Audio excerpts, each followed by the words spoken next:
Hello mga Happy Days! Ang pinagpalang araw muli sa ating lahat and thank you again for watching this video. So mga Happy Day, gusto lang kitang tanungin, meron na bang dumating sa buhay mo na masasabi mong tila'y gumuho ang iyong mundo? Yes, ang tadhana ng araw ay mapait sa atin.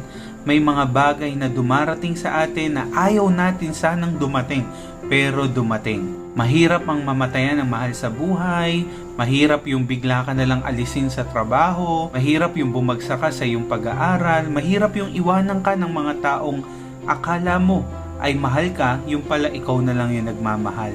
So may mga pangyayari sa buhay natin na tila parang ang hihirap matanggap at masasabi nating parang gumuho na ang mundo ko. Alam niyo mga Kapiday, naalala ko lang yung sinabi ni David in Psalms chapter 22 na napapatanong siya sa Panginoon. Nasabi niya doon, my God, why have you forsaken me? Why are you so far from saving me? So far from my cries of anguish. My God, I cry out by day, but you do not answer. By night, but I find no rest. So dito mga Kapiday, makikita natin napapatanong si David sa Panginoon. Nung una, akala ko masamang magtanong sa Diyos, masamang questionin ang Panginoon. Pero as I meditate on this word, even Jesus Christ asked the Lord, asked the Heavenly Father, that my God, why have you forsaken me?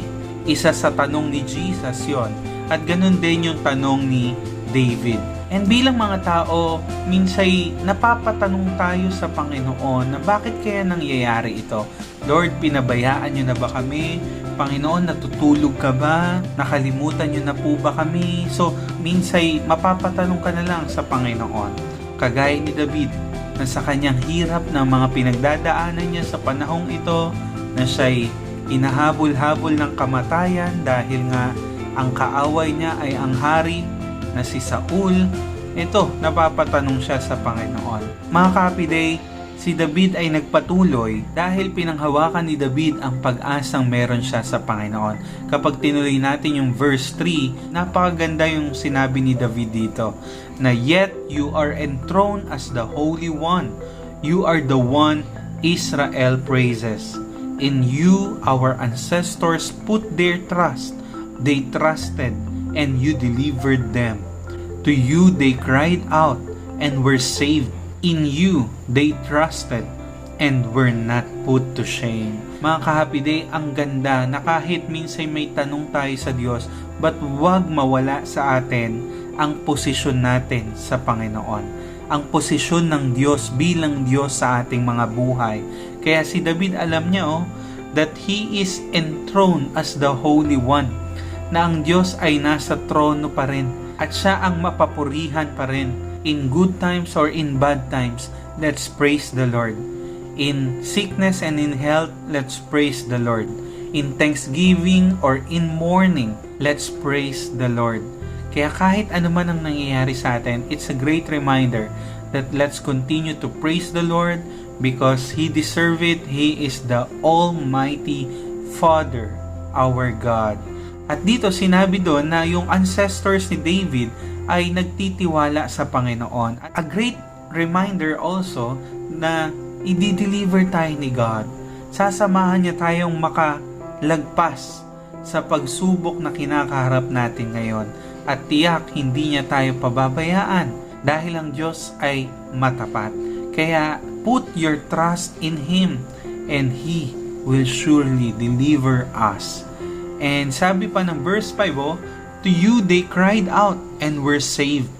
In you they trusted and were not put to shame. Pwede kang umiyak sa Panginoon. At yung pag-iyak natin sa Panginoon ay hindi nawawalan ng saysay. When we cried out to God in prayer, in sincere prayer, God will save us. Kung paano niya niligtas ang kanyang bayang Israel, ay ganun din kaya niya tayong iligtas. So yung pag-iyak mo sa Diyos, hindi sayang yan.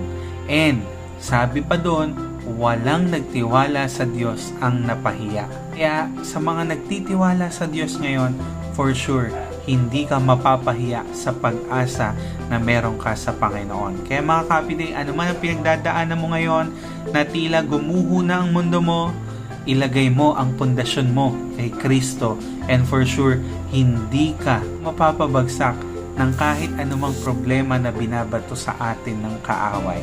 Tiwala tayo palagi sa Panginoon mga kapiday, at tiyak siya'y kumikilos sa atin.